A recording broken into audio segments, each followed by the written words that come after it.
Thank you. The next question, the member for Waterloo. Thank you very much, Speaker. My question is for the Premier.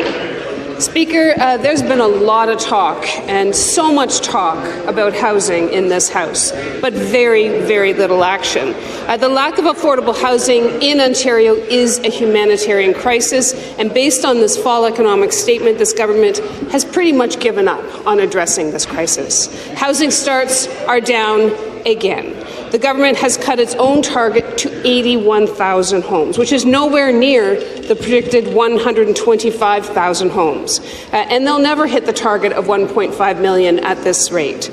To make matters worse, the government hasn't even tried to access the federal $250 million that they put on the table to work with provinces to address encampments. Those encampments have exploded, actually, in our ridings across the province. They're not even willing to address this crisis around homelessness. So, to the Premier, question. When will the government correct its failed course and focus on building truly attainable, affordable housing and start leading for the people of this province? Response, the Premier. Mr. Speaker, we led the charge on removing the HST for purpose-built rentals, Mr. Speaker. We eliminated, making sure that we invested, I should say, over $3 billion in new funding for municipalities to help funding Housing Enabling Infrastructure Fund. Yep. This includes $1.2 billion in funding for those who meet the exceeded housing targets, Mr. Speaker. We expanded, and that by giving $120 million to small, rural, northern municipalities that have not been assigned housing targets already. We've invested over $42 million to help enroll approximately 5,100 new households into Canada-Ontario Housing Benefit Program, better known as the COHP program, this year. This is on top of the 22,700 households already receiving the COHP benefits as of March 31st, 2024. Mr. Speaker, they voted against every one of those bills. Supplementary question. Speaker. In fact, this is a government that is running from the RCMP all the way into an early election. That's what this Premier's focus has been on.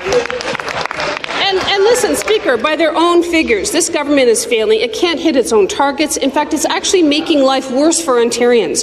30,000 children are on a wait list for mental health. 83,000 children are waiting for autism services.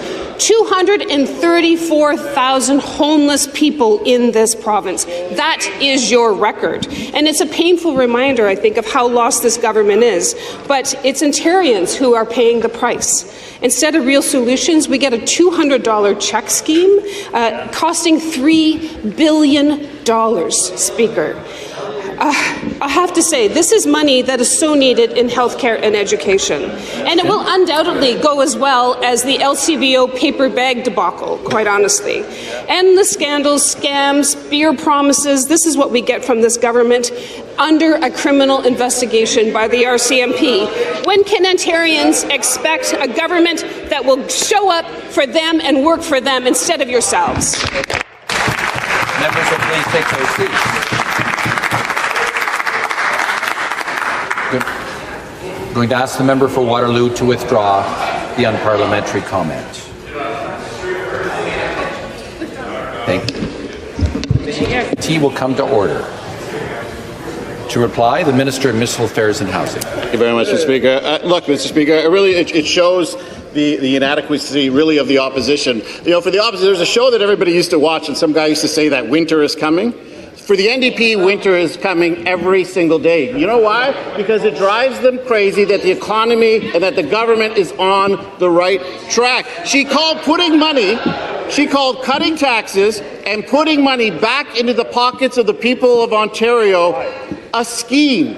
A scheme. So all of those people who are going to be getting money back in their pocket, it's a scheme. So when you go to work every single day, you work really hard, you pay taxes, you raise your family. Apparently, according to the NDP, you're scheming. Earlier in question period, the Leader of the Opposition dared us to call an election. Now they're saying don't call an election. What is it? What you can do is this. Support the policies that have brought more jobs to Ontario. Support the policies that are bringing more transit, transportation. You were silent when we were building more. Thank you. Thank you.